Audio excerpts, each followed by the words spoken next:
Welcome to Rainbow Soul Podcast, where our soul astrology comes forward to help you manage your everyday life, with forecasts and deep dives on natal charts and queer perspectives on the planets, transits, and more. A group discussion about upcoming transits with tips on how to read these transits in your own chart. Hollis offers years of wisdom and natal chart knowledge with Bright Hawk's positive perspective and Lacrosse's inquiry. We offer the complete queer astrology experience. Welcome to Rainbow Soul. Please help us by subscribing, sharing, and commenting and reviewing. You can also learn where else Rainbow Soul is offered on our website at rainbowsoul.show. Okay, welcome. Hello, everyone. How's everyone doing? Oh my goodness, right? Take a nice deep breath. Has your day been a little, crooked? Oh man, Mars retrograde. I feel like that's probably what's going on. Some of us are probably experiencing it today, some probably in a few days. So, and oncoming. I think it depends on your own chart, when you experience it. That's for sure been shown, even between you and I. Mm-hmm. Sometimes I'll experience it, and then you'll experience it the very next day. Oh, yes, Chelsea, the anxiety is heavy today. I agree. It totally is. And you're not the only one. You are definitely not the only one. So just know that you're not the only one. Hi, Alyssa. Welcome. And I think the way it affects you has something to do with your charts placements and the transit that's happening at the time. Some people might experience it earlier. Some people might experience it later. It just really it has no reflection on who you are or anything. It just has something to do with placements of what transit is happening, how intensely it's maybe been for you. And then also, I think, your own placements. For sure. Yeah. And then some people have certain things that are super fast, in their chart. So do you have a super fast Mars placement? I do. I have Mars in Gemini. It tends to just be super fast. Yeah. So I think yours is in Virgo. So it's but it's on my ascendant. So it's kind of got some oomph to it. It definitely has some oomph. It's a rising. Yeah. So if you're noticing something, you might want to look.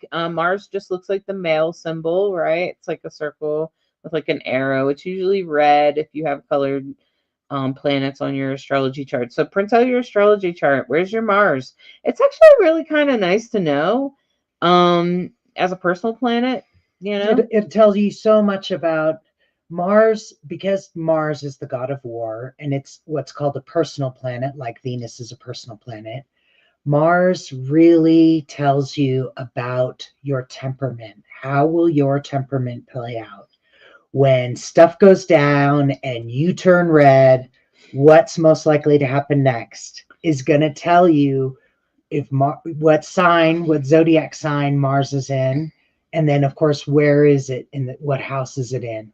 These are the things we look at to get the flavor. And of course, Mars rules Aries. So in Cancer, it's pretty weak. Mars is wet, damp, steamy. Tends to be internalized. Yeah. I notice that people with Mars, particularly right now because it's retrograde, but when people are born with Mars in a water sign, they tend to internalize it.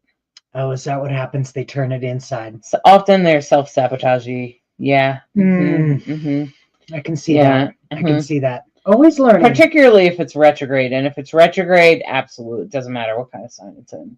Wow. They're self-sabotage. Wow. Yeah, they turn the anger inward. I know a thing or two about that. The stellium in the 12th house, which is sort of house. Your Mars is there.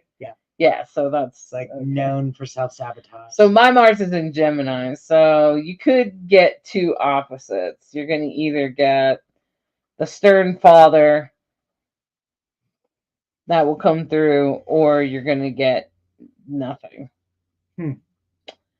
So you're just going to get that calm, Yeah, you're right. It doesn't take me too long to think of about a million examples where I've really internalized my beat myself up for things that I shouldn't have taken any responsibility for at all. Yeah. Yeah. So Mars is how you react to pain. Pay attention to your Mars. So yeah, I like to know. I've learned a lot by my Mars being in Gemini.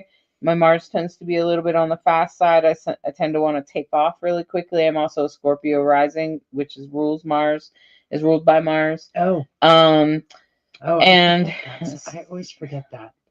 So as a Scorpio rising, I'll tend to be a little bit faster. I take off faster. It does not mean better. Let me just say, because then a lot of times I get to the finish line and then I'm like, where's everybody at? And I'm like, what's happening? And then I get frustrated because people haven't got there yet. And that's not always the greatest of positions. I don't know that one's better than the other. They just are. It's like having brown hair, blonde hair. Is one better than the other? I guess that's a matter of opinion. But in my perspective, one is not better than the other. And then I would say that, Mars and Gemini also in the 8th house has also made me quick to process death because it's in the house of death. And so with Mars, yeah. So Chelsea, your Mars is in Libra. So that makes me think, are you sometimes a little passive aggressive? I could see that being a Libra thing. Yeah, it's definitely a Libra thing. So if your Mars is in Libra, you might be a little bit passive aggressive. Libra is often codependent. Not always, but often they have some. I have a Libra moon. They like to avoid confrontation. So being passive aggressive is sort of a subtext for, please pick up on how pissed I am right now. Yeah. So like Libra is kind of like, will not. I don't want to the front door. I don't want to confront you directly, so I'm just going to be mad at you. And yeah, like my son's a Libra. I was married to a Libra. It's just kind of what they do. I'm a Libra moon. I don't usually do that, but because it's in the moon position, I'll internalize it. I'll make it my fault. I'll self-sabotage myself as a result. So Barbara's like, you're so describing me. Yeah, so Libras tend to overgive. They give more than they should, either because they're trying to avoid conflict or keep the peace, usually. Those are a lot of the things that they're trying to do. So just be aware of that. So Mars in Libra means when you get pissed off, do you like not go directly and say, hey, I really experienced a lot of anger when you did that. Instead, you're more likely to like not speak to the person, ghost the person. You're more likely to be like, I'm not doing that for you then. And so that's Mars and Libra. Yeah. Yeah. Okay. So Alyssa said, I meant to ask, when looking at our charts, what symbolizes mother, father, spouse, children? I know usually Venus is women in your life and Mars is men in your life. That's true. But is there another planet to differentiate between father, husband, son, etc., or women, or for women differentiate mother, daughter? Yes, there is, Alyssa. So Alyssa, it's a lot to ask, but I'll try to give you some simple answers. First of all, there's houses that represent your parents. Okay, and so that's the 4th house. So the 4th house represents parents, and your family of origin in general. The 3rd house tends to represent siblings, and the 4th house is your parents. Okay, and that will also represent, what did your childhood look like, right? Okay, so like I'll be able to get clues about your childhood when I look at that part of your chart. Okay, and the ruler, if there's nothing in this house that I'm talking about, it doesn't mean that you didn't have parents or you don't have children. It just means that the hint and the story about that is wherever the ruling planet of that is. So if the house is ruled, so the houses start on the left-hand side and go down. And so whatever sign is on the first line from left to right. Well, you start on the left and you go down and around and up, okay? And so whatever is on the left-hand side, the first line of the fourth house, that's the zodiac sign that's ruling that house. So you have to look and see what that is and then decide, okay, then the ruling planet of that sign is, and that will tell us about your parents. Another way to find father is to look for Saturn. Okay. Another way to find mother is to look for the moon. Or you can also look for an unusual asteroid that you have to manually add is Ceres. Okay. Ceres. Yep. And then children. And then the fifth house is your house of children. And so sometimes I notice like someone will have Mars in the fifth house and I'll be like, so did you have a son? And they'll be like, yeah. And I'll be like, okay. And sometimes they'll have planets in there. I'll be like, so did you have a transgender child? Yeah. Okay. So I can kind of find that right in the chart. Okay. So those are just some quick, but it can get way more complicated than that as well. As far as like your husband or your spouse, that's going to be the seventh house. And that would also be represented by Venus because Venus is relationships, but it will also be represented by Mars because that is men. But sometimes Mars will tend to also represent toxic men in your life. Okay? And I think that might just be a temporary phase thing that we're going through while men are going through this toxic phase. I don't think it's been like that for a long time. But a lot of times Mars will mark the place of a toxic man. Yeah, I've heard you point that out a couple times. Yeah, it even works that way in my 8th house.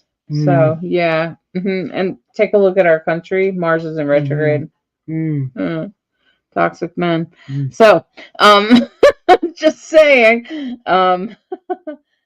Michelle, your moon phase has a very little to do. I mean, a little bit. Like if it was a full moon, if you were in an eclipse, that matters. So I'll just say, it's pretty easy to look up. Once you know your birth month and year. So just put in the month and year in Google. What were the moon phases in whatever year you were born that month? And you'll get a sense of where the new and full moon were. And then, of course, what frequently happens, I'm one of those babies that's born right after a full moon. Often full moons, mothers go into labor. I was born the day after a full lunar eclipse. So it's very interesting. We did a class, and I think 4 out of 5 people had come in within 48 hours of a full moon. Yep. Isn't that interesting? And then a ton of people also we checked the nodes, we checked the when they came in terms of where's the new moon and the full moon, and almost every single person, not everyone, there's I don't know what the statistics, I want to say 80%, which means 20% aren't. But then you frequently, if you take the time, can find the trine or the square to the sun moon when you were born. So it's you have to go a little deeper. But anyway, it's not hard to figure out, and it's easy to talk about. And as Hollis said, it's just kind of a fun factoid. It doesn't affect much. But it's good to know. I think it's. But I don't think she knows where the moon is at the time. I think she just thinks she's a Leo sun. No, she. Oh, okay. I have no idea what moon phase. I think she doesn't even know the zodiac. Right. She's not exactly using the right terminology. Exactly. So I went down a rabbit hole. I apologize. It's okay. So check it out. Michelle. I have a beginner's guide that I wrote for somebody just like you. If you go there, you get 50% really off. helpful. It's just a few bucks. And it's a really great, helpful tool where you can download this little PDF and it will tell you how to get your chart and how to find your sun, moon, and rising, which will help you listen to your horoscope and get an accurate horoscope every week. Yeah. Okay. So the beginner's guide is pretty important, just because then you'll know, oh, my sun is in Leo, but my moon is in Libra. Okay. And so then what happens is that flavors who you are. Did you ever notice that you met other Leos and you're different than them? The reason you're different than them is because you also have a rising sign and a moon sign, and as well as a bunch of other personal planets that personally affect who you are. And so as a result, it's just not the same. So we have to consider that, okay? We have to consider that there are other placements. There are other placements that may or may not make sense. Okay. So don't the reason you're not understanding is just because you just don't know.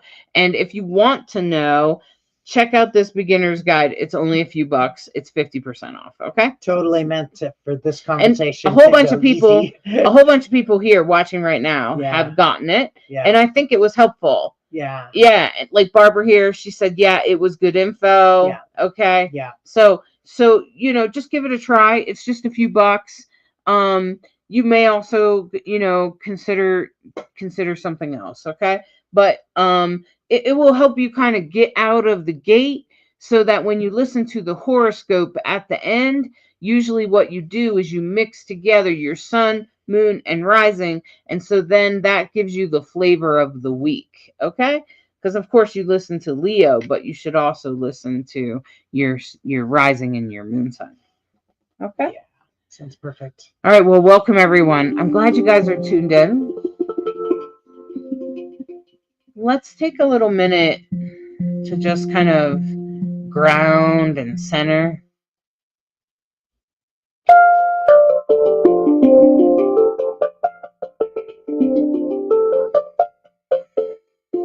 Take a nice deep breath.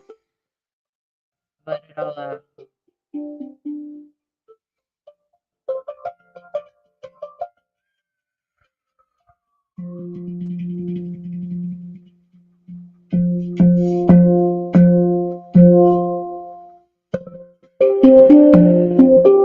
Now just take this moment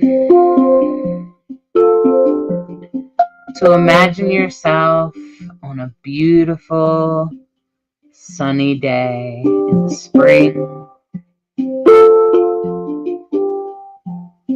when the snow has melted, just warm enough to sit outside, and you can feel the sun on your skin,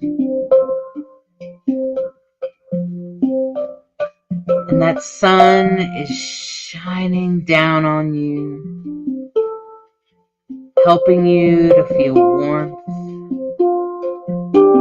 and most of all, to find a sense of peace in your heart.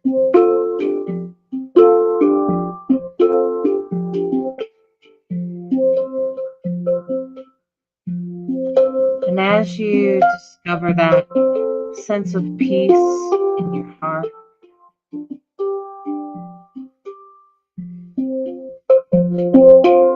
feel that sense of calm, that moment before the flowers, the excitement of spring comes up, the quietness of the end of winter.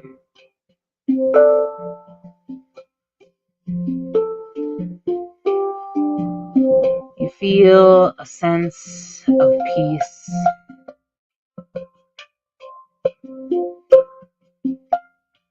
And the sun reminds you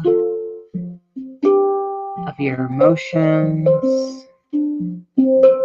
of your sensitivities, your identity.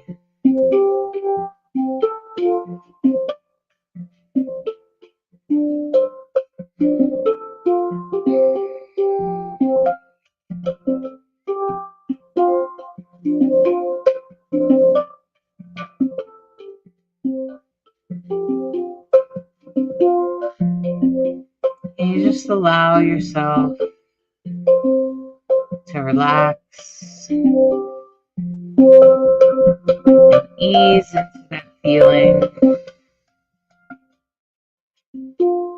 You can smile as you know that you'll be able to socialize and get together with friends. Feel like you're having a good time,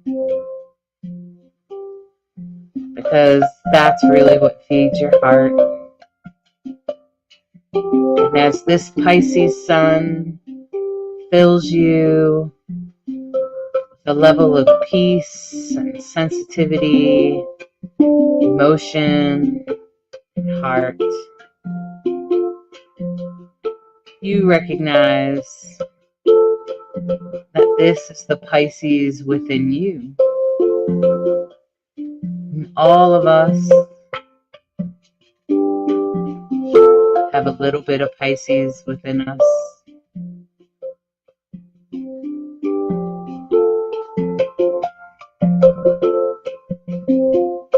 And as you feel that feeling of connection to the entire zodiac,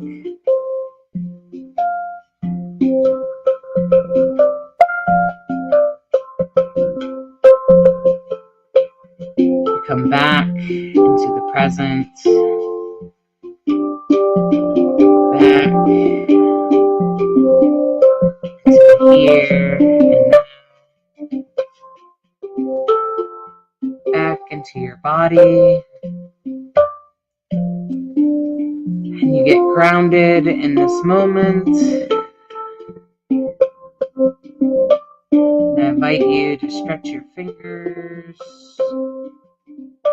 stretch your hands, maybe smile a little, open your eyes, and come back into the here and now.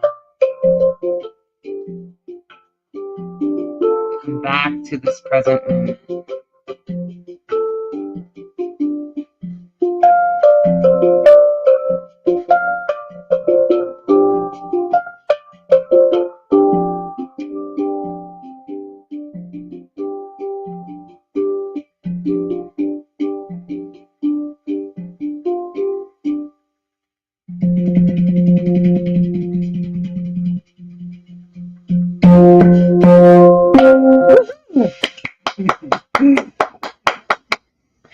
Well done, Bright Hawk. Well done. Thank you very much. Oh, well, if you haven't guessed, it's going to be Pisces season.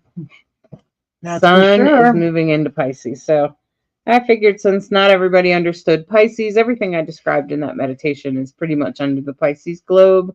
And it's true. All of us have a little bit of Pisces in our chart. Because if you look at the circle chart, you'll see that every single zodiac is in your chart. Okay? Because we all have all of them in our chart. Okay? That's why it's kind of silly to be like, oh, I hate all Geminis or Sagittarius or whatever you want to say. Because if you did that, that would lead you to blocking people out of your life. Okay? I made that mistake. Don't do that. Okay? So, Save you some time. yeah, save you some time from that. Don't do that. You're welcome, Barbara. Got the Aw. horoscope last week. I passed it on to my daughter, and she has now left the situation she was in. Congratulations to her. Gosh, it's such a big deal. The horoscope said she would have support and great communication, which is also true. Awesome. Yay. Good for her. I'm glad she was able to get out of that toxic situation. And that is the beauty of astrology, my friends. It can give you such perspective, especially when you're so in it that you don't have any. And astrology can make it clearer why something is happening, which way you might need to go. You know, is it a time for patience or initiative? You know, all those things. I'm so glad. And what am I supposed to learn from this? Absolutely. What Good am I supposed to learn questions. from this? Good That questions. answer is in your astrology chart. So if Yeah. you're going through something, just be aware that there's probably the answer of it is probably in your chart. Okay. For reals. And Hollis is an amazing reader, so I'm just gonna say Thanks. I appreciate that. Currently, Lacrosse is running late from work, he said. So we miss him and honor him, and we're glad that he's usually with us, but he's not able to be with us today. So, Alexandria, so you can easily get a beginner's guide at my website there. It's just a couple of dollars, and you get like a little guide that will tell you how to find your sun, moon, and rising. It's actually it's a download, so you get it instantly. It will tell you exactly how to find your chart, and it will tell you exactly how to get started reading it. Okay. I also have a full 101 class. You can also use this code for that if you'd like. You can only use the code once, but the 101 class is me and Brighthawk teaching 101, like astrology 101, like basic astrology. Because once you get the foundation of astrology, you can easily build on that. And the nice thing about that course is it comes with 2 consultations with Hollis, which is really great. Yep. Very generous. So you makes a really awesome package. So you watch like a video. It comes with like 5 hours of video. So you watch like 1 or 2 videos and you write down your questions and then come see me and I'll answer them. Yeah. Okay. And that's pretty much how it works. And then you do that twice. You'll be able to get through that pretty easily. Okay. All right. So as we go on, this is for today. Okay. And this is for pretty much like right now. Right. 3:33 was the time snap I took when I cast the chart, because I figured, why not? That's the time we're doing the broadcast, so might as well take it as real time as possible. Of course, we are in the Colorado Rockies, so it's all mountain time. Of course, the sun is in its last couple days of Aquarius in this chart. And so that's where we begin. Yeah, the sun is going to be leaving Aquarius and moving over into Pisces. I think that's going to be honest, I think a lot of people are going to be triggered empathically and emotionally. And, on the world stage, a lot of people I know that are listening struggle with the politics. And if you're LGBTQ, I'm just assuming. And you know what? Like Rick Levine said, I'm a human being. Yes, I'm an astrologer, but I'm a human being first. And I am allowed to have opinions and things like that. My personal opinion is that the current administration is a hot mess. Okay? And hopefully you agree with me. If you don't, you don't have to listen, and it's no big deal. But the thing is that I was just listening. I'm trying to understand it fully. I've been studying sort of what they call mundane astrology. I've been trying to learn it.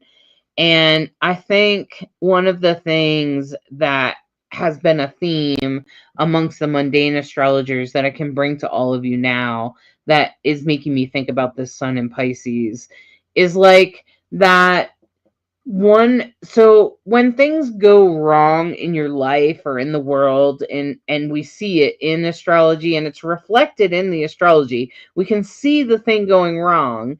Is it because the universe is trying to torture us? Probably not, actually. It's usually because the universe wants us to change. And in case you didn't notice, humans don't change when stuff's easy. Not really. Never. No, almost never. Humans are like, oh, everything's easy. Guess we keep going this way. Yeah. Comfortable is the goal, and comfort is the end of growth, right? Yeah. So we don't usually change in comfortable situations. So the universe creates discomfort in order to get us to change. And one of the things that I've noticed is that a lot of people don't understand our political system. And you know what?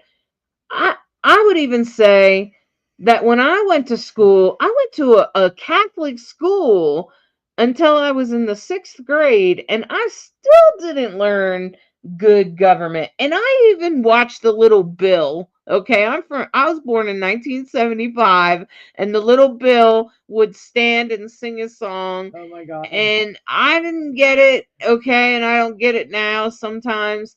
And now when I was 21, 22, I thought that Democrats believed in democracy and Republicans must be the assholes. And that's just what and while that's not untrue, I just thought that they didn't believe in democracy, Oh, okay? that's hilarious. So I didn't quite understand the split. I didn't quite understand how our political system worked, and I don't think I'm the only one. I doubt it. And I'm from Generation X, and I know that my generation struggles with the executive branch and the president, okay? But then the what secretary and the what? And I think now, as this idiot tears our government apart in pieces, we're going to realize some of us already just kind of trust that some of those things are necessary. And like I do know people that have personally gotten US benefited or had a job because of US aid, but because of what they're doing, like she was teaching people in Africa how to properly wash their hands and go to the bathroom so that they don't pass Ebola. Okay. And so she's trying to educate them because she can speak in all the different African languages. Okay. And so does USAID pay for that? Is that a good thing? I think so, especially if Americans, the number one country to the number one passport to go through, the passport checks is an American passport. So most of the people traveling around the world are Americans. And when you travel, that puts you at higher risk of being exposed to some of these diseases. And that's what USAID does, for instance. Okay. So I have an awareness of that just because I had a friend involved. But what I'm saying is, as I've become more and more aware as an adult, I'm aware that while the political system isn't perfect, there's definitely some stuff that's got to be changed. There's also a lot of stuff that's necessary, okay? And I think that this journey that we're on, some of us are like me, we've already figured out that we need US aid to help people not spread Ebola so that some person traveling doesn't bring it back to the US, right? Not just to protect ourselves, but because we're compassionate, good people, right? Okay. And so as the richest country in the world, it seems to me like we should be the ones doing that. Okay. And clearly some people disagree. But what I'm saying is that I think as he destroys the government, I think the people that did support him may suddenly not support him because they're going to realize that his way of bringing everything down is going to hurt their personal lives. And then as a result, they're going to, in general, the general public is going to learn the importance of the way our government is set up. And maybe some things will get changed permanently. And I think that's great. Obviously, it will, because it's the United States, Pluto returns. And we're not getting out of this without change. Okay? Nope. But at the same time, so we're coming from Aquarius, which is very much about progressive thinking, and the sun is in Aquarius. And in some ways, Donald Trump is thinking, but he wants to go back, right? He wants to go backwards, right? And where most of us want to go forward because we realize that going backwards could be really hard, right? Okay, but he wants to go back, and most of us want to go forward. As the sun moves into Pisces, which is a very normal thing, it always happens this year, every year at this time, the sun moves into Pisces. And as that happens, I think we need to recognize, I think we need to have compassion. If you are a progressive person and you do know someone that supported Trump and now they're regretting it, I think having compassion for them is a good idea, because we need them on board with us as soon as possible. And I understand your anger with them or your frustration with them. And I also think this is the time to harvest compassion. If you didn't know, if you follow me on my page, I posted it. There's an entire organization that has been developed that is growing so fast the guy can't manage it. That is called something like I left the cult of Trump or something. So I think these people are healing from being in a cult, and we need to have compassion for them. So I'm sure most of us have somebody that we know that has been, in the cult of Trump. And I think those people are going to start waking up. I hope so. I hope the grand awakening happens because, like many have said, we need to be humans first and compassionate humans, feeling humans, functioning humans. Yep. Yeah. Yep. And so, okay. I'm just a bill on Capitol Hill. Exactly, Alyssa. That one. Yeah. Oh my gosh. You're welcome. But he's doing the important work of bringing black plastic straws. What the fuck? Like, we needed that. I'm happy with my bamboo ones, frankly. Yes, people are gonna wake up. Yes. Hopefully. Obviously, Barbara, I knew it was a joke. It's okay, Barbara. I think it's okay to make jokes about it, honestly, because I think we have to. Mm-hmm. I think it's okay. Just remember when that person changes their mind to not hate them too much. Mm-hmm. Okay? I think that we have to have compassion and love for them, Mm-hmm. and we have to forgive them and just say, it's okay. You were part of a cult. Now's the time. We have to all stand together. Take my hand. And that's it, and just let it go. Okay? And I think that's what Pisces does. So that's what Pisces does. Pisces is going to stand together and be loyal, okay? But Pisces is going to take your hand and say, it's okay. I can let it go. I hear you. It's okay. It's not totally your fault. Take my hand. We're going to get through this, okay? So that's Pisces. That is the Pisces way. And as Sun enters Pisces, I think we're going to see that reflected in the next month or so as the Sun goes through there. I really think it is. And to be honest, a lot of the alignments with our government, even in mundane astrology, are actually quite positive. And so this change, this hard time, this experience is pushing us in the right direction, probably to eradicate things like racism and homophobia. Okay. So as we work on that, and isn't it interesting that the North Node is also in Pisces? Right next to Neptune. Mm-hmm. Right. So of course the North Node is our destiny, our collective destiny. And we do have a little bit of a square, but I feel like that Mercury square Jupiter is not very strong because Jupiter's in its detriment. Yeah, I was just going to say the nice thing is that Jupiter's now slowly moving forward. It's in a conversation with Venus and Mercury. Jupiter's, of course, opposite its rulership, which means that we call that in its detriment. It means it's weak in Gemini. Jupiter rules Sagittarius, which is on the opposite side of the sky. And so, Mercury, of course, is all about communication, and Venus is about values, both relationships and things. So, everything in conversation with Jupiter is a big conversation because Jupiter is big. It makes things bigger. It brings blessings, and it's called the benefic. So, a square in astrology is a challenge. So, Mercury there's a conversation that's about something that's challenging, and maybe it's around relationships. I don't know, because you've got Venus there too. But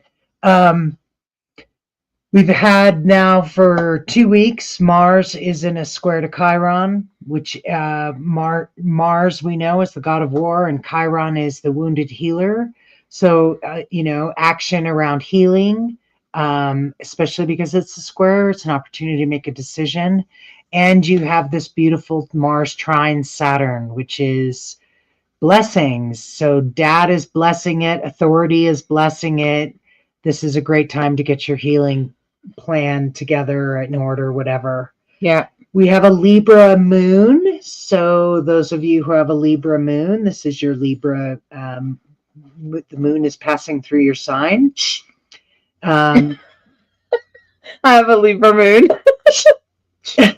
Sensitive, huh?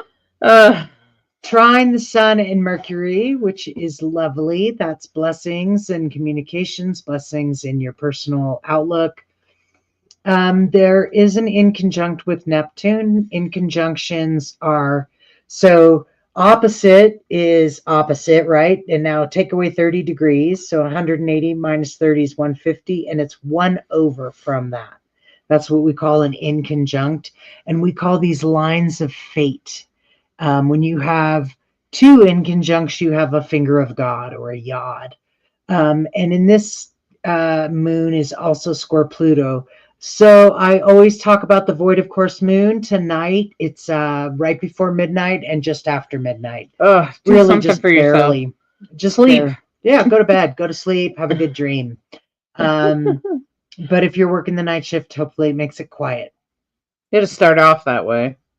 And then tomorrow, of course, it's looking, I mean, we still have that Jupiter. I think Jupiter is pretty going to be kind of quiet, except that I think that behind the scenes, because Jupiter's in its detriment and it's in Gemini, I think that we might see some justice served, because Jupiter in Gemini, when it first entered there, that was when actually when Donald Trump was found guilty in New York. And then when it went retrograde, he started to win the election race. And of course it stayed retrograde that whole time. Yeah. And then he was voted in and he won while it was retrograde. Yeah, and it only now, went direct. Was that last week? I yeah, think? it's only been direct for like a few days. So now it's direct. And I think as it moves through Gemini over top of a lot of his planets, there's going to be some retribution. Sorry. There's going to be some justices served. There's going to be some things that come up that might be interesting to watch. Okay, so and the good news is that it's in a square to Mercury, and justice is usually Mercury. Is usually Jupiter. So Jupiter represents justice and legal things.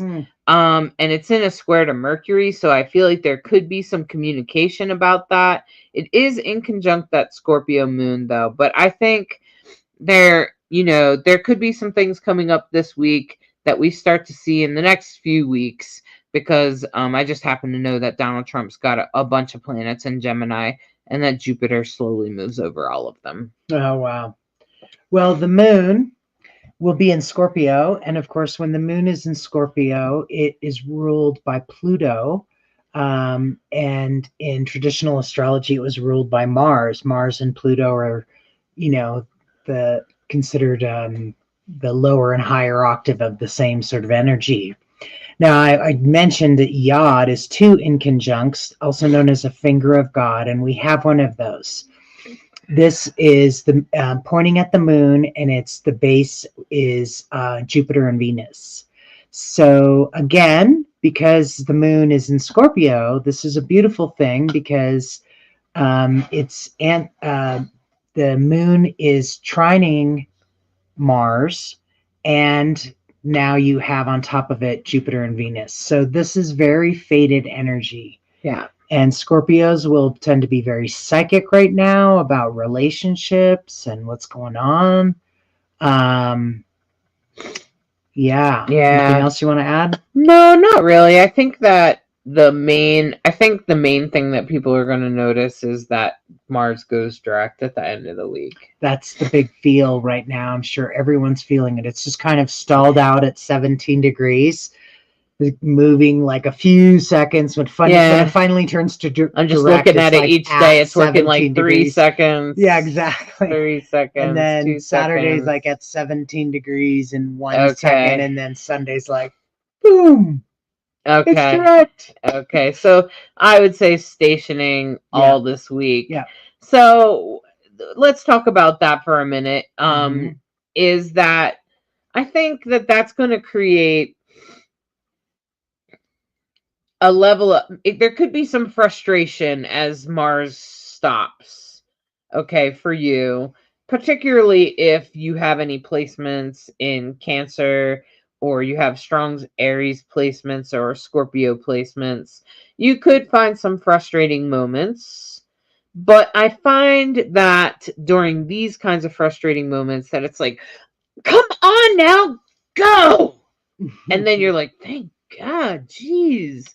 Okay, like it's gonna That feel like pent it's up. gonna be that moment of something you've been dealing with for a while, and then all of a sudden, like somebody releases the emergency brake, and suddenly it goes forward, and you stop feeling so frustrated with Lurch that. Okay, forward. so I feel like that's really what's gonna happen there, and I feel like that's what you're gonna be feeling this week. What day you feel it will largely depend on how intense this Mars retrograde has been for you, what planets you have in Cancer, or if you have strong Aries placements.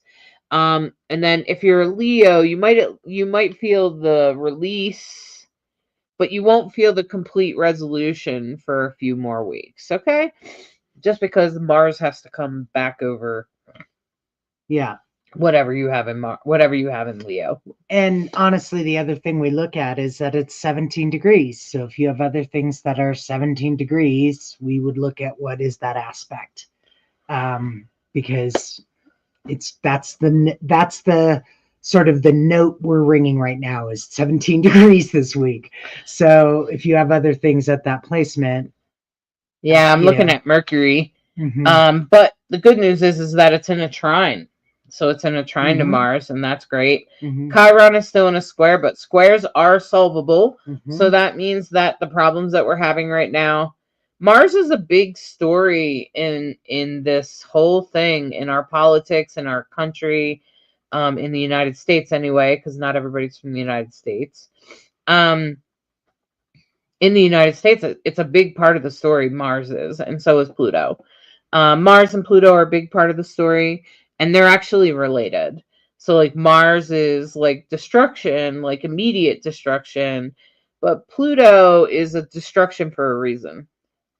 Yeah, the end and the beginning. It is very much the snake biting its tail. There's this completion of something and an initiation of something else. And that's why Pluto represents death and mediumship and things like underworld. that.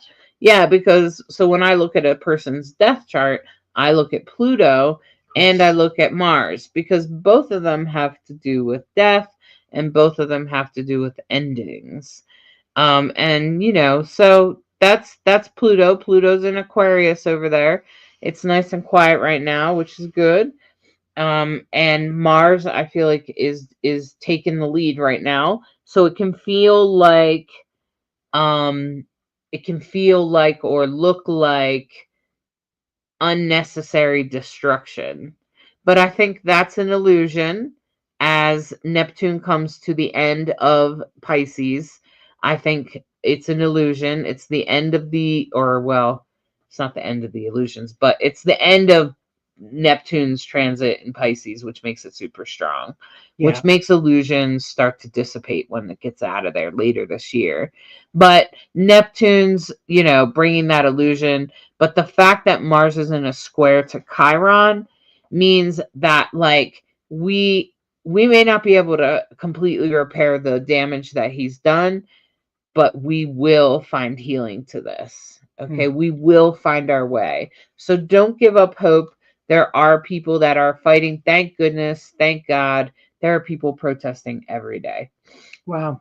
Bless you all. Yep. And look at this. It's the moon is void here. This is Saturday. Is that the only other void moon? Well, No, and I there's was one going to on say you kind of Thursday. jumped over the Sun Yep. in Pisces headline. Oh yeah. What day did that happen? There's Tuesday. Tuesday, the sun switched. Yeah. Yeah. Tuesday is happy birthday to all our Pisces friends. Okay. So then we were in Saturday. Saturday. Well, I was going to talk about the void moon on Thursday. Thursday. Okay, great. I Sorry. hope we're not driving you crazy, y'all. So when the moon squares the sun, that's usually when we have a half moon, right? So this is our last, what we call a disseminating third quarter moon. That's just a fancy way for saying it's the last quarter, or third quarter, or last half moon is this waning moon. And of course, the moon is in Sag, which means it's right across opposite from the ruler of Sag, which is Jupiter in Gemini. So, hello over there. You know, it's like shouting across the room, right? To have that conversation. Okay. So the sun is square the moon and opposite Jupiter. Those are the main things. And of course, the void moon happens. The void moons are pretty short this week.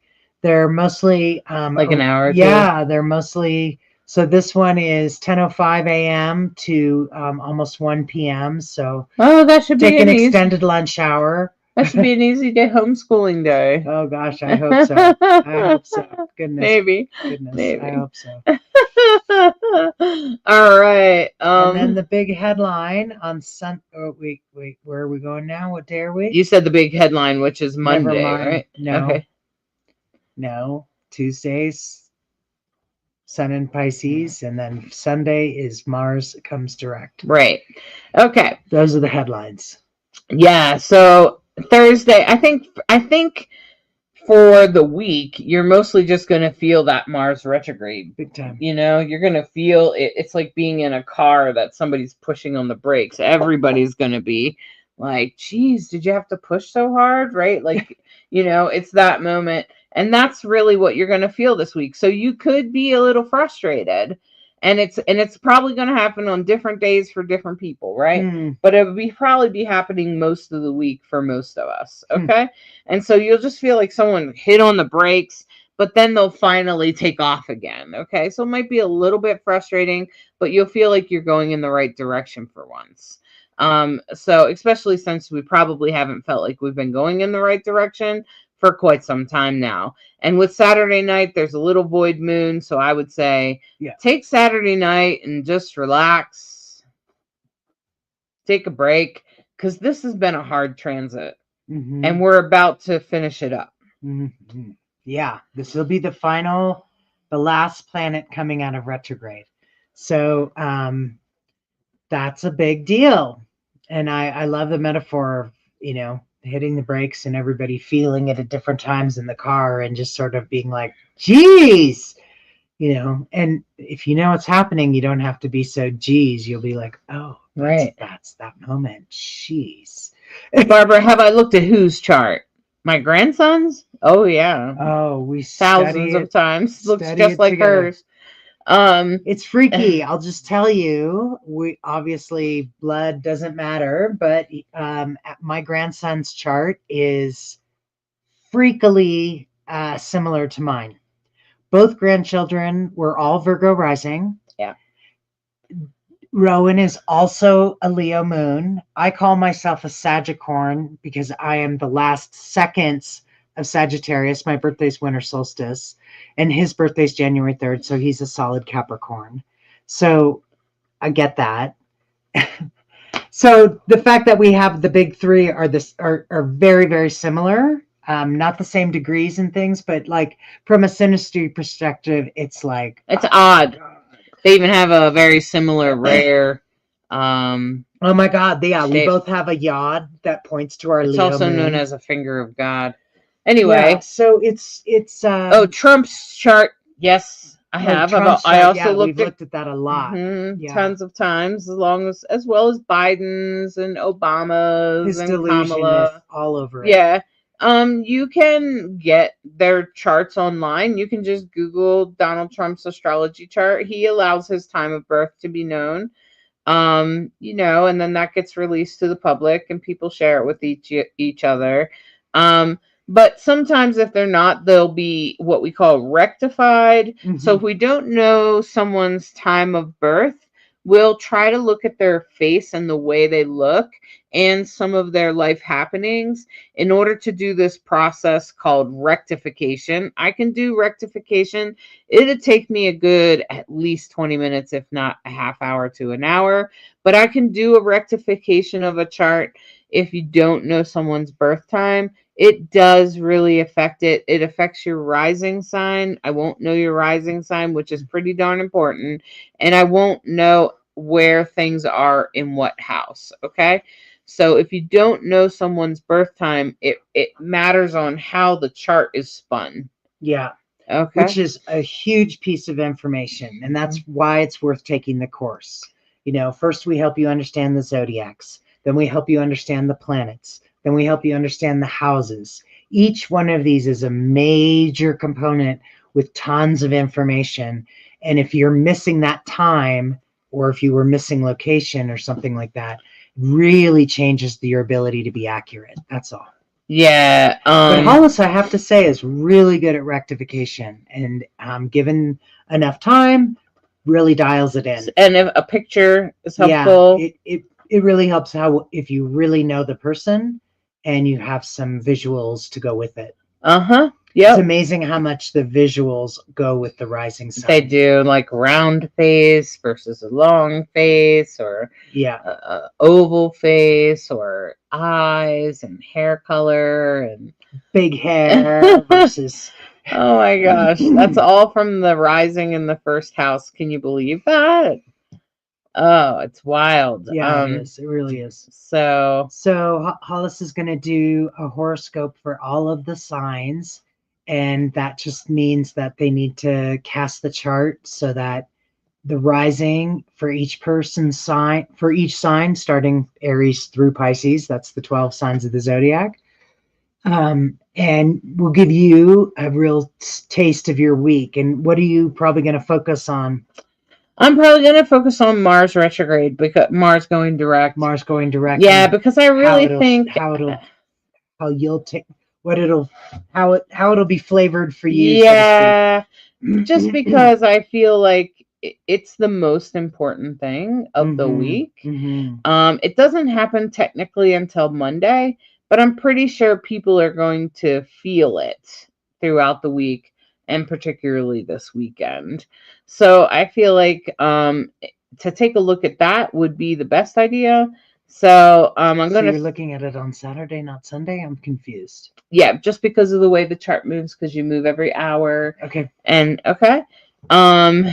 and so that I don't end up deep in Mercury direct, or sorry, Mars direct. Okay. Oh. So so the first with fast moving planets, this has been my best approach. So I'm going to change this. Okay. So wild, agreed. And Alyssa said, really? That's pretty insanely cool. I'm not sure exactly what you're talking about. Oh, about the looks, maybe? Yeah. And let me just say that Donald Trump, I can see his dishonesty in his chart. It shows it in his chart. In fact, when I first looked at his chart, I was like, oh no. I was like, this guy is greedy, self-centered narcissist, probably. Oh no. And that was in like 2016. So I was like, and I was not that great at astrology, but I knew enough to know. Oh no. Oh, okay. Yeah, so you can look at somebody's astrology chart and you can know how they look. Like, for instance, I'm a Scorpio rising. Scorpio tends to have dark hair, an even face, a lot of symmetry, which is considered good looking. Not that I feel that I don't really give a shit the way I look, to be honest with you. But here's the interesting thing. I have Uranus right there on my ascendant, on my rising, which is what part of what makes me non-binary. It also makes me not give a shit how I look. Like, I mean, I don't want to look like disheveled or whatever, but I don't, and I'm a Libra moon, and typically Libra likes style and stuff, but I'm like, that Uranus is stronger than my Libra moon. And that's what I've learned in the last few years, is that Uranus is the strongest planet in my chart. Yeah, it takes a little bit. Some people will frequently say, when we talk about who's the ruler of your chart, there's a lot of things that go into it. So first flush, people go, oh, well, what's your sun sign? Who's the ruler of your sun sign? So then Jupiter's your ruling planet. But if Jupiter is in Gemini, it's weak.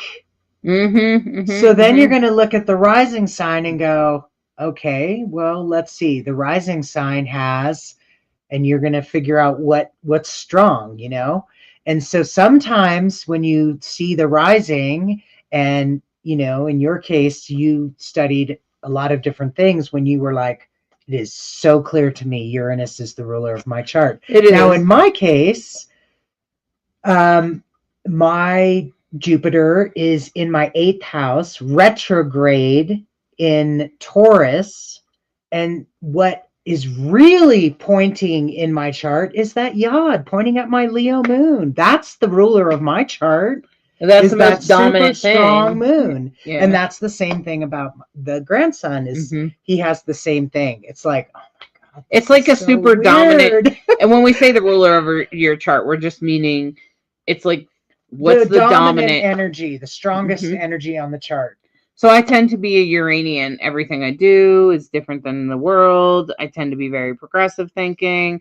I tend to identify. I say this, I'm so far left, you can't reach me. Okay? I think we should give the country back to the indigenous people.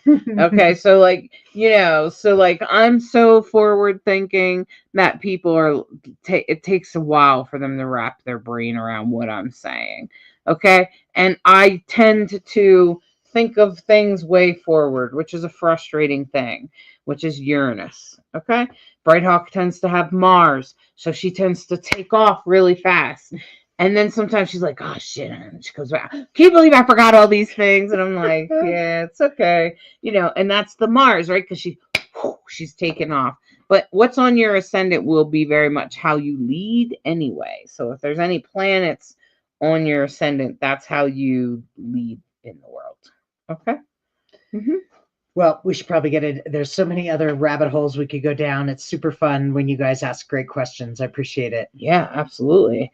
So let me share this chart here, and let's do the forecast for the week. So if you're hoping to hear your horoscope, this is the moment. This is the moment to hear your horoscope. And so I will always start with Aries because that's the beginning of the season. That's spring. And Aries sort of kicks off the year in astrology. So the first one is Aries. And for you this week, particularly this weekend, Aries, what is coming together in a good way in your family of origin or the home that you're living in? Something good is coming into fruition.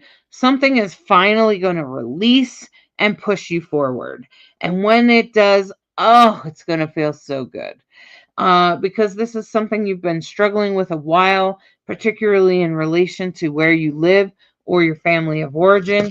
And so just hold on tight, because this week you're going to really feel a release. You might have a bit of frustration.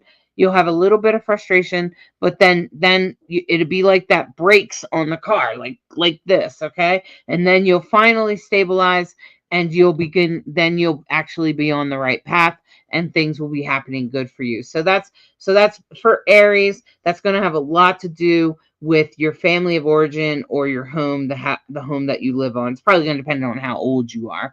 Okay, so that's for Aries. That could absolutely have something to do with your parents. You're absolutely correct. So that would be Aries. Okay, so that's for Aries, Sun, moon, and rising. And what you want to do is listen for your sun, moon, and rising. And then, and if you don't know your sun, moon, and rising, I highly recommend that you get the guide down below. And we do these forecasts every week, and you just figure out what your sun, moon, and rising is. And then you sort of blend those three together, and that will be the theme for your week. Okay, so that was for Aries, sun, moon, and rising. And then as we move on to Taurus, Taurus, oh, have you been fighting with your siblings? Gosh, I hope not. And so it could be something with your siblings or your community or the people around you. It could really be about communication. Maybe you've had a hard time communicating with someone. It's been really hard. And so it's really going to have something to do with your community or your siblings or your neighbors, people directly around you. And that's really what this Mars is going to feel like. Maybe you've been in a particularly frustrating situation and things have got to change. And so finally, you'll feel like someone hit the brakes. You might experience some frustration regarding that, but you'll feel yourself get on the path and start going forward. At the end of this week, you will finally feel like you are starting to get on the right path. You will finally feel like someone took off the emergency brake and stopped messing with you and is allowing you to go forward, Taurus. So Taurus, hang in there. You got this. And, as you go forward, just try to go with the change. I know change isn't your favorite, but just be aware that as we go forward, this, whatever has to do with your siblings or your neighbors or the community directly around you, just be aware that we're headed towards the right path. We will find the right path going forward, okay? And that was for Taurus, sun, moon, and rising. And now for Gemini. Oh, has money been a pain, Gemini? I understand. You've been struggling with money. Maybe money has been hard to come by. Maybe it's been hard for you to get a hold of money. Maybe it's been hard to make money or get money coming in. Maybe you're waiting for money. Something has to do with money or possibly your values or some other type of resource. Okay, Gemini. And it's okay. I know it's been frustrating. So I just want to let you know that this week, at the end of this week, you'll finally feel like someone took the brakes off. Oh, someone finally put you on the right track, and here you go. And off you go. You've probably finally found the direction you need to go. And that's really what this week's going to be about in regards to money, values, or possibly some other resource that is important to you for your life. So that's for Gemini, sun, moon, and rising. And then for sorry, I was looking at the wrong thing. And now for Cancer, what is it in your heart, your identity, maybe even your looks, huh? Maybe there's something that's been really bothering you that needs to change. Well, it's probably going to change this week. You're really going to notice some changes this week, or get yourself on the right path that will lead you to some changes, Cancer. Maybe it has something to do with your home and your identity in relation to your home, okay, Cancer? And I know that it's been a really hard transit. Good grief, has this been a hard transit. But finally, someone will take their feet off the brakes and you will feel a release and you will be able to go forward with what you've been trying to get done all this time. And I know it has been incredibly frustrating. But this weekend, this week, the end of this weekend, and even going into next week, you're going to experience a release. And it could be a little frustrating, like the actual release itself will be frustrating, but just know that when that release is done and you're like, geez, good grief, okay, and you're having that moment, just know that while that was frustrating, that's it. Go forward. You've got this now. You're on the right track. You're doing the right thing. And exactly what needed to happen has happened. Okay? All right, Cancer. So you got this, especially in relation to your home. or anything like that, because that could happen. Okay. And now as we move forward into, now this is for Leo. This is for Leo, sun, moon, and rising. There might be something in relation to like like institutions. That's like nursing homes, schools, hospitals. If you're dealing with any of that kind of thing, there could be a release in that. You could suddenly feel like you're going forward in that, especially in relation to like even hidden enemies. Maybe you stop sabotaging yourself. Maybe you find a way to better treat yourself, or maybe you find a crack in how you access your psychic abilities. Any of those kinds of things could be aware for you this week. At the end of the week, you'll find a release and an awareness of how that looks for you. And just be grateful. Just know that you might have a moment of frustration, but that will pass fairly quickly as Mars turns to go direct. And while you'll have some frustration for maybe a day or so, it will release you into the right direction. And that's the part we can be grateful for, Leo.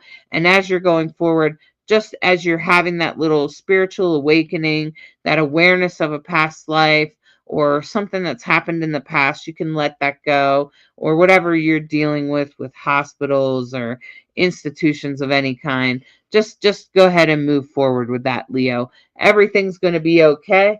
And that's what you need to know. That's what's most important. While you might have a bit of frustration as it goes forward, it will change for you. Now, this is for Virgo. This is for Virgo, sun, moon, and rising. Oh, my Virgo friends, what's going on with the people you know? What's going on with people you know and your friends? Or maybe it's people that have like power over you, your coworkers, or people that influence you in some way. Those people, has there been something frustrating about them? Have you been kind of frustrated? I think there's going to be a release that you come to understand that's going to be helpful. And while you might feel frustrated for a bit, you'll finally feel a little bit of a release where you're kind of like, okay, fine. If that's the way it's got to be, that's the way it will be. Okay. And maybe there's some acceptance or something else that has to do with that. But I'm pretty sure you're going to find a release in relation to that. Okay. So this is again for Virgo, sun, moon, and rising. And this will mostly have to do with people that you work with, coworkers, friends, even bosses, and anyone that has an influence over you. So that's for Virgo, sun, moon, and rising. And now as we move on to Libra, now this is for Libra, sun, moon, and rising. My Libra friends, what is going on at work? Something's happening at work and you need it to change. Well, guess what? It's finally going to change because you've been waiting for this to change for a while. It has something to do with your career. Something needs to shift as Mars slows down and turns around and goes direct. It's going to pretty much allow your life or bring back up whatever in work that needs to be resolved, helping you to get on the right track with work so that you feel like you're going in a forward direction. Because maybe recently you've been like, what is going on? Maybe there's been conflict at work. Maybe work hasn't been going so well somehow. Maybe even the projects you're working on haven't been going very well. But just rest assured, you're about to have a release as things go forward. And as they do go forward, it's going to be okay. And you're going to be okay. So just so you know that's for Libra, sun, moon, and rising. And now for Scorpio, sun, moon, and rising. Scorpio, you're about to have a spiritual awakening. Either it's going to be a spiritual awakening or suddenly you're going to be done with some sort of legal issue. Maybe you have to deal with some sort of legal issue or that legal issue will come to an end, or you could possibly also end or change or rectify a problem in regards to higher education or a spiritual awakening. So one of those three things are going to be the main theme this week. It's going to have something to do with maybe legalities. Maybe maybe a court thing will finally end this week or this weekend or early next week. Maybe you'll find a sudden ending to something you've been struggling with, or some sort of spiritual awakening will push you forward, Scorpio. And as you recognize this and mix it with your sun, mix it with your moon. Remember to mix your sun, moon, and rising here, but this will definitely have something to do with a legal matter, higher learning, or a spiritual awakening. Okay. And that's when Mars goes direct. It might be a little bit frustrating, but then you will finally feel a release. And I'm just going to say that, Scorpio, you might feel this a little bit earlier in the week. Okay. And then as we go forward, that was for Scorpio, sun, moon, and rising. And then as we go forward to Sagittarius, sun, moon, and rising. Sagittarius, this is really for you going to be about a couple of things. First of all, it could have something to do with an inheritance or money that you got from someone else, other people's money, as we call it. Okay, so it could be an inheritance, or you're dealing with other people's money somehow, and maybe there's some sort of rectification to that, Sagittarius. Or maybe, Sagittarius, you experience going forward that has something to do with um, healing or rectifying something that's very deep to you, like a wound, or maybe a death, or maybe even something else at a part of you that really needs to be healed or recognized. You might come into an understanding of that. While there might be some frustration, you may also come into an understanding of that, helping you to move forward in a better way. And I think this Mars going forward will help you feel like a release, like you got there, like you did this. And that is going to be the most beautiful part of this Mars direct. Okay. Now that was for Sagittarius, sun, moon, and rising. So you might have a little bit of a spiritual awakening of sorts, but I think it will have something more to do with your own shadow, with maybe some stuff you've been struggling with, especially in regards to, take a look at your moon and your rising and see how they all kind of blend together. Okay. And now as we move on to Capricorn, sun, moon, and rising. Now, Capricorn, you've really been struggling with relationships in your life. I don't know what's been going on exactly, but I know that something in your life and relationships has been really uncomfortable. Maybe you had to speak your own truth. Maybe you had to do something. Maybe you had to speak exactly who you really are, or maybe you had to find some sort of resolution to something you've been struggling with within a relationship. And this week, by the end of this week, you're going to feel like, oh, I finally found a resolution to it. I finally found a resolution to it. And when you finally found a resolution to it, you're going to feel a little bit of relief. And so if you're in relationship with someone and you've been struggling, Capricorn, this is the moment. And it doesn't have to be love relationships. It can also be like friendships or family members, or it can be any kind of relationship. Okay, so this is people you're in relationship with. You'll suddenly find a release of that relationship, or like a release in a way that feels good, where you feel like you can go forward in a good way. Okay. And that's for Capricorn, sun, moon, and rising. And now for Aquarius, this is going to have something to do with your day-to-day life. If something in your day-to-day life needs to change, what needs to change in your day-to-day life? How are you going to change this? You're going to get a little bit frustrated. You might feel frustrated this week, but then all of a sudden it will go direct, like someone let off the brakes, and suddenly you'll have found your path. Whatever needed to change in your day-to-day life, you're going to change it now. You're going to find the answer to that, Aquarius. You're going to find how to get it done, and how to better present in your life. Maybe it has something to do with where you're living or the people that are in your day-to-day life or something like that. But just recognize that I know there's a lot going on. Maybe it has something to do with money. Okay. But as Mars goes direct, this week, you're going to really feel better about that. Okay. It's really going to release this week. You're really going to find the solution to what you've been struggling with for a while, and it's finally going to be implemented in a good way. All right, Aquarius, now it's time for Pisces. This is for Pisces, Sun, Moon, and Rising. Oh, Pisces, do you have a couple of kids? Do you have children? Is there something else going on in your creative life? Maybe there's something you've been struggling with, maybe with your kids or your creative life or your romantic life. Either way, you're going to feel a final release. It's going to be a little frustrating this week, but then you'll finally feel like things are going in the right direction. You'll finally feel like you're doing the right thing. And when that happens, that's when you're going to finally feel good about things. Okay? So just let it go forward. It's going to feel like someone hit the brakes, but then you're going to be able to go forward. Okay. So that's for Pisces, Sun, Moon, and Rising. It's going to get better. If you've been frustrated with your kids, all I can think of is my daughter-in-law. That's all I can think of, because she's a Pisces.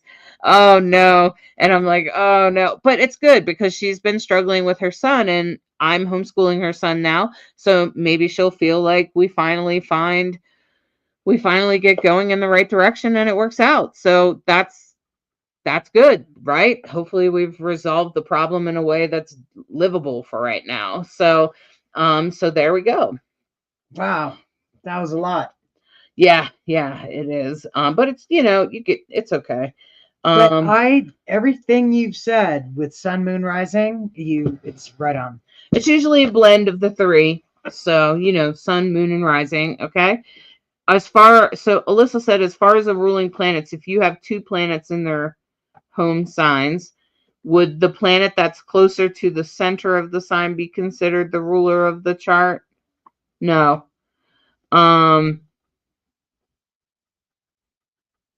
Okay. So I want to ask you, Alyssa, are any of your planets exalted? So and are you a rising? Is Sun in Capricorn or in Scorpio? Saturn in Capricorn is in its home sign, and if it's at 0, that is 0 Capricorn is a world point, which means people that have a lot of world points tend to be really well known for something. And in Saturn, it would be really well known for your work. So a 0 Saturn in Capricorn is absolutely the strongest thing in the chart.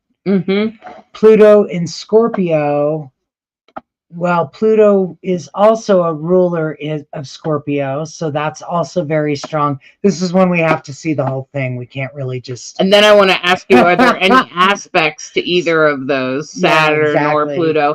And is anything exalted, which would be stronger than either of those? Yeah. So I have Uranus and Scorpio, which is what we call exalted, which means it's better. It's actually like... It's even bigger than being at home. It's bigger than being at home. It's at its highest being on position. The stage. This is the best position it can be in, the most positive of them all. Yeah. And that's exalted. Okay. Yeah, so, okay. But I understand Pisces. She's saying she's a Pisces sun, definitely having issues with my kiddos and my daughter especially, but I'm welcoming the relief. Great. Yeah. What will happen, Alyssa, is you'll get a little frustrated. You'll implement some sort of solution, maybe something you've been thinking about for the last week or so, and then boom, you'll be on track and you'll go forward. Okay. And Barbara, yeah, overall the week is about release and moving forward, but I think not just finding the solution, but getting on the path of the solution. Like my grandchild, I started homeschooling him last week, and it was mostly an evaluation week for me to see what exactly was going on.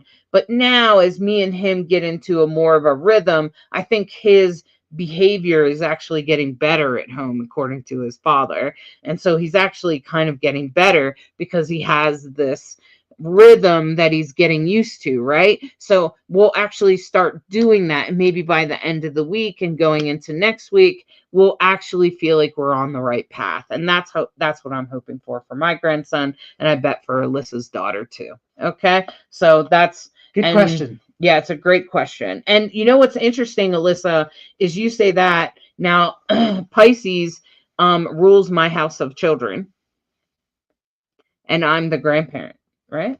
Okay, so that's an interesting thing. Okay, and I'm pretty sure the ninth house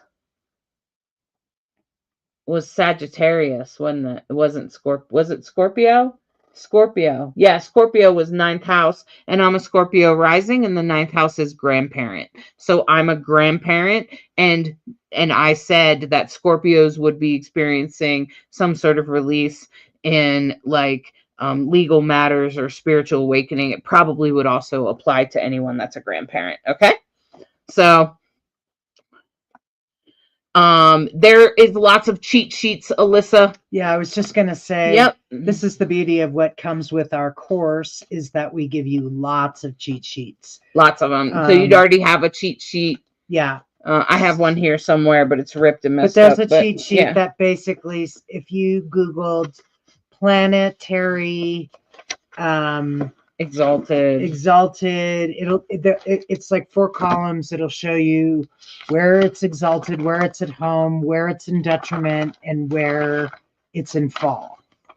So and detriment and fall mean exactly what you think they mean. They mean like it's not going so well. Yeah. Okay, or the planet's just not very strong. It's actually weak. Okay. Yeah. So lots of different things there. Yep. All right. So I'm going to pull 3 cards. And here we go, my friends. So these 3 cards are a reflection for the week. Okay, Barbara. Barbara said I had a talk with my youngest daughter's teacher this morning, and we're working on solutions to issues by the end of the week. Exactly. It's exactly where I'm at. That's exactly where I'm at. Maybe my son will get the paperwork filed for the homeschooling, since I'm going to be homeschooling his son. I'm virtually homeschooling a child. I'm in Colorado. My grandchild is in Pennsylvania. So, and my grandchild just has he has high intelligence and low emotional intelligence. Like he's immature, but he's super smart. So it's kind of a weird thing for the schools to deal with. So anyway, so these cards are from the Love is Love deck or Pride deck. This is an LGBTQ deck. Every single card is done by a different LGBTQ artist. And this card is the 9 of Pentacles. And this card is very much from the past. And this card has a lot to do with performing, as well as resources, and what maybe there are certain things we've had to do, like Barbara dealing with a teacher, like, okay, hearing that, doing whatever you have to do with the child, right? Okay, that's kind of a performance that we do, okay? And when we have to deal with the system or people outside of our immediate family, we sometimes have to put a fake face on, okay? And that's pretty much what this 9 of Pentacles is on. And then we have the High Priestess, which is in the here and now, which is this: we are in transformation right now.